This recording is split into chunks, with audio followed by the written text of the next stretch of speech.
Donald Trump ने Europe से युद्ध का ऐलान कर दिया है। ट्रंप की टैरिफ वाली धमकी के बाद अब यूरोप के देशों, खासतौर पर फ्रांस ने ट्रंप को बड़ी वार्निंग दे दी है।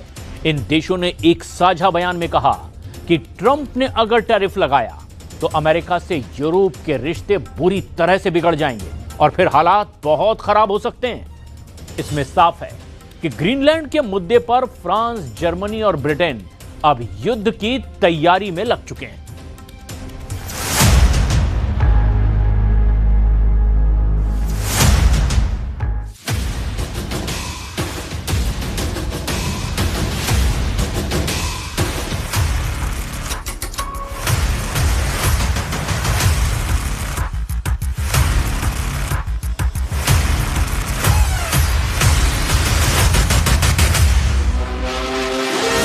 2026 में डोनाल्ड ट्रंप और व्लादिमीर पुतिन का एजेंडा साफ है।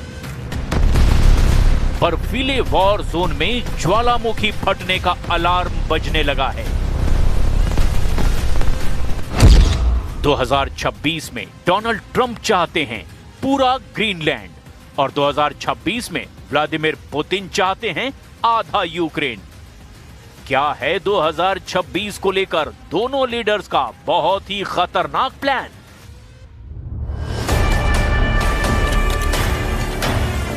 तो 2026 की शुरुआत में ही ट्रंप और पुतिन के इरादों को देखकर पूरा यूरोप घबरा गया है। मैक्रों, मर्ज और मेलोनी अब जेलेंस्की को नहीं, पहले यूरोप को बचाने की सोच रहे हैं, क्योंकि ट्रंप ने डेनमार्क के ग्रीनलैंड को उसी तरह निगलने का प्लान तैयार किया है जैसे पुतिन ने यूक्रेन में ऑपरेशन डॉनबास चलाया है।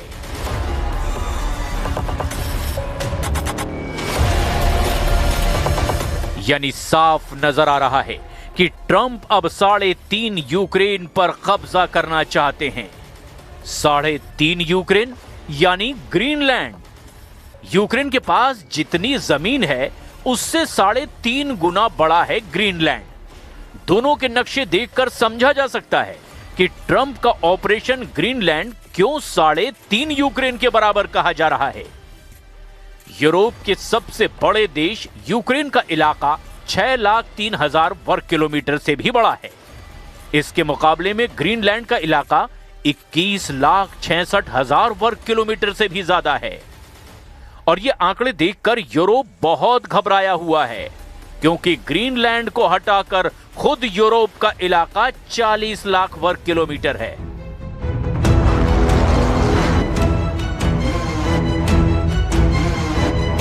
दोनों ही इस वक्त दुनिया के सबसे बड़े वॉर जोन बन चुके हैं। यूक्रेन में लड़ाई जारी है, वहीं ग्रीनलैंड की खामोशी कब बहुत बड़े युद्ध में तब्दील हो जाएगी, इसकी आहट डोनाल्ड ट्रंप के बयानों में मिल रही है। यूक्रेन को यूरोप के हाल पर छोड़ चुके डोनाल्ड ट्रंप ने अपना पूरा फोकस अब ग्रीनलैंड पर कर लिया है और वो उसे किसी भी सूरत में अब हासिल करना चाहते हैं।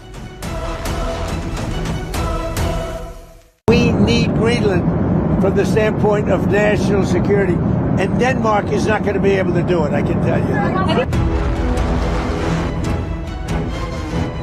डोनाल्ड ट्रंप ने ग्रीनलैंड के मुद्दे पर यूरोप को सजा देनी भी शुरू कर दी है। डोनाल्ड ट्रंप का टैरिफ वाला कांटा अब यूरोप को चुभना शुरू हो चुका है।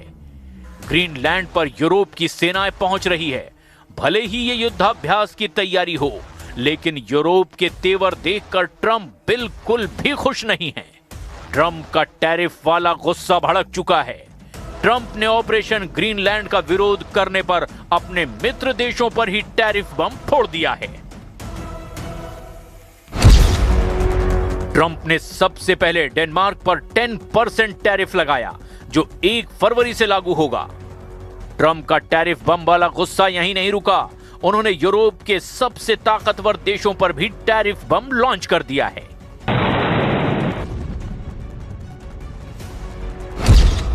डोनाल्ड ट्रंप ने फ्रांस, जर्मनी और ब्रिटेन पर 10% टैरिफ लगा दिया है और ये तीनों देश यूरोप को चलाते हैं। इनकी अर्थव्यवस्था ही पूरे यूरोप को कंट्रोल करती है।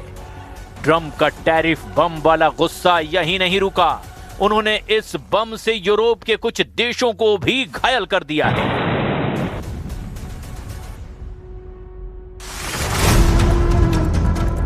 डोनाल्ड ट्रंप ने नॉर्वे पर 10% टैरिफ लगाया है, स्वीडन पर लगाया है, नीदरलैंड्स पर लगाया है और फिनलैंड पर भी 10% टैरिफ जुर्माना लगा दिया है। लेकिन डोनाल्ड ट्रंप ने टैरिफ बम की ताकत और बढ़ाने की धमकी दे दी है, यानी वो यहीं नहीं रुकने वाले। ट्रंप ने यूरोप पर टैरिफ धमाका करके ये बता दिया कि अगर यूरोप बैकफुट पर नहीं आया तो 1 जून से 10% टैरिफ 25% वाले जुर्माने में अपडेट कर दिया जाएगा। यानी यूरोप को शुरुआती 10% टैरिफ वाली सजा देने के बाद ट्रंप ने 4 महीने की मोहलत दी है। इन सब के बीच यूरोप सवाल पूछ रहा है कि इटली पर टैरिफ क्यों नहीं लगाया गया। ये ट्रंप और मेलोनी की ऐसी केमिस्ट्री लग रही है जिसमें ग्रीनलैंड के मुद्दे पर यूरोप से गद्दारी की बू आ रही है। L'attenzione che la presidenza americana attribuisce, come vi ho detto molte volte, alla Groenlandia e in generale all'Artico, che è una zona strategica nella quale chiaramente va evitata una eccessiva ingerenza di attori che possono essere ostili.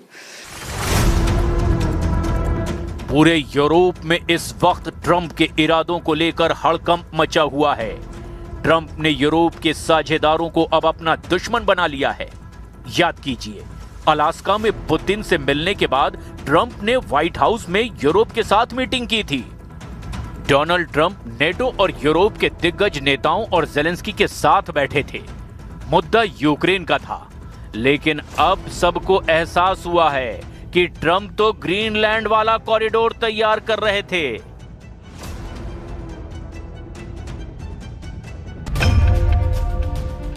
अब Trump को macro, मर्ज और Starmer से बड़ी टक्कर मिल रही है। ये तीनों लीडर अपनी सेनाएं ग्रीनलैंड भेज रहे हैं। युद्धाभ्यास के साथ ये लीडर ग्रीनलैंड को बचाने की बात कर रहे हैं, लेकिन क्या ये अमेरिका से टक्कर ले पाएंगे? सवाल ये है कि यूक्रेन में रूस के युद्ध के खिलाफ आक्रामक रहने वाली जॉर्जिया मेलोनी क्या कर रही हैं? यूरोप के बड़े देशों में इटली भी शामिल है, लेकिन वहां की प्रधानमंत्री जॉर्जिया मेलोनी ग्रीनलैंड के मुद्दे पर बैकफुट पर दिखाई दे रही हैं। ट्रंप ने इटली पर टैरिफ भी नहीं लगाया है।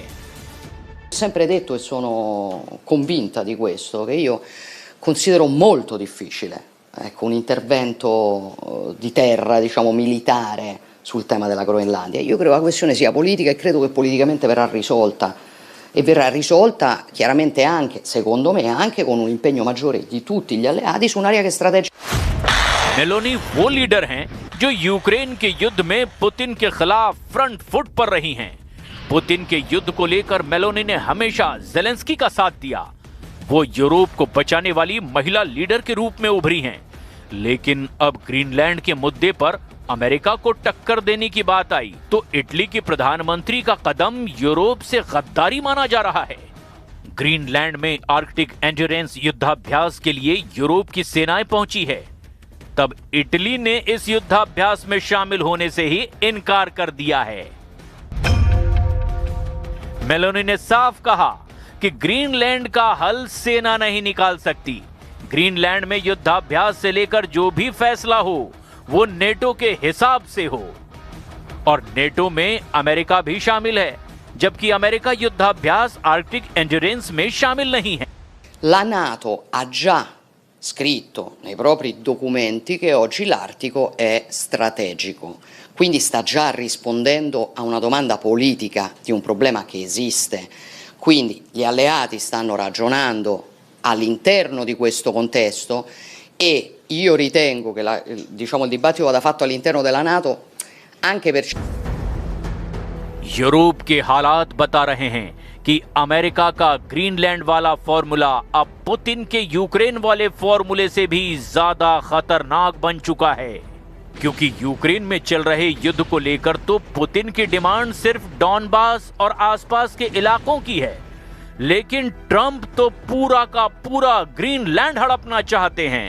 और इसीलिए कहा जा रहा है कि ट्रंप अब किसी भी कीमत पर ग्रीनलैंड को कब्जाना चाहते हैं।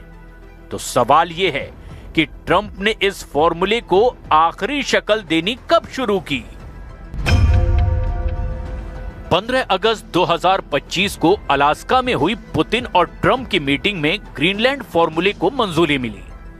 इसमें एक तरफ पुतिन को 50% यूक्रेन देने पर ट्रंप राजी हुए और दूसरी तरफ अपने लिए ग्रीनलैंड का टारगेट चुना।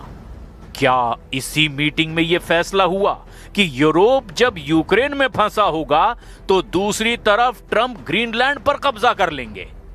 ट्रंप का 2026 का एजेंडा साफ नजर आ रहा है। पुतिन आधे यूक्रेन पर कब्जा करना चाहते हैं तो ट्रंप 3.5 यूक्रेन पर नजर गड़ाए बैठे हैं। एक बार फिर देखिए ट्रंप का 3.5 यूक्रेन वाला समीकरण। यूक्रेन के पास जितनी जमीन है उससे 3.5 गुना बड़ा है ग्रीनलैंड। दोनों के नक्शे देखकर समझा जा सकता है कि ट्रंप का ऑपरेशन ग्रीनलैंड आखिर क्यों 3.5 यूक्रेन के बराबर कहा जा रहा है। यूक्रेन को पुतिन की कैसी मार पड़ी है, यह समझने के लिए यह धमाका देखिए। यह धमाका पश्चिमी यूक्रेन के लीव शहर में हुआ। यूक्रेन के एक राष्ट्रीय स्मारक के पास पुतिन का ड्रोन फटा। पुतिन का मैसेज बिल्कुल साफ है कि अब ना पूर्वी यूक्रेन बचेगा ना पश्चिमी यूक्रेन। इस वक्त यूक्रेन बहुत बड़े संकट में है। ज़ेलेंस्की के पास अब युद्ध लड़ने का कोई जरिया नहीं बचा।